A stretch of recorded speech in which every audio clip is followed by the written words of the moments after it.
நாக்கு வன்மையானது. தன் நாவின் உதவியோடு உருவாகி வரும் வார்த்தை அதைவிட மிகவும் வன்மையானதுங்க. இதைத்தான் வள்ளுவர் தன்னுடைய குறள் மூலம் அழகாக எடுத்து சொல்கிறார். தீயினால் சுட்ட புண் உள்ளாரும் ஆறாதே நாவினார் சுட்ட வடு. தீயினால் சுட்ட புண்ணு கூட வெளியே ஆறாத வடுவாக இருந்தாலும் உள்ளே ஆறிவிடுங்க. ஆனால் நாவினால் பிறரை தீய சொல் கூறி சுடும் வார்த்தையானது என்றுமே ஆறாத தழும்பாக இருக்கும் அப்படிங்கிறாருங்க. இந்த பேச்சாற்றல் தான் மனிதனுக்கு கொடுத்த மிகப்பெரிய பரிசு. மற்ற உயிர்களிடம் இருந்து தம்மை வேறுபடுத்தி காட்டக்கூடியது எது அப்படின்னா பேச்சாற்றல் தாங்க. மனிதனால் ஒருபோதும் பேசாமல் இந்த உலகத்தில் வாழ முடியாதுங்க. மனதில் தோன்றும் எண்ணங்களுக்கு பேச்சு தான் வடிவம் கொடுக்கிறது.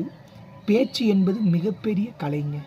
ஒவ்வொருவரின் நாவில் இருந்து வெளிப்படும் வார்த்தையானது மற்றவருக்கு ஆனந்தத்தையும் மகிழ்ச்சியும் தரலாம். சிலருக்கு மனதை உடைத்து எறியலாம், நம்பிக்கையை உடைத்தெறியலாம், ஆறாத வடுவாக கூட ஏற்படுத்தலாங்க. ஒருவரை சிந்தித்து வாழ வைக்கலாம், மற்றொருவரை உயர்வடையவும் செய்யலாம், தாழ்வடையவும் செய்யலாங்க.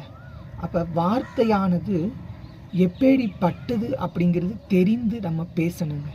நாவில் இருந்து புறப்படும் வார்த்தை மற்றவருக்கு மகிழ்ச்சியையும் தன்னம்பிக்கையையும் வளர்க்கும் விதமாக தான் இருக்க வேண்டுமே தவிர ஒருவரை பின்னோக்கி தள்ளக்கூடியதாகவும் காயப்படுத்தக்கூடியதாகவும் இருக்கக்கூடாதுங்க.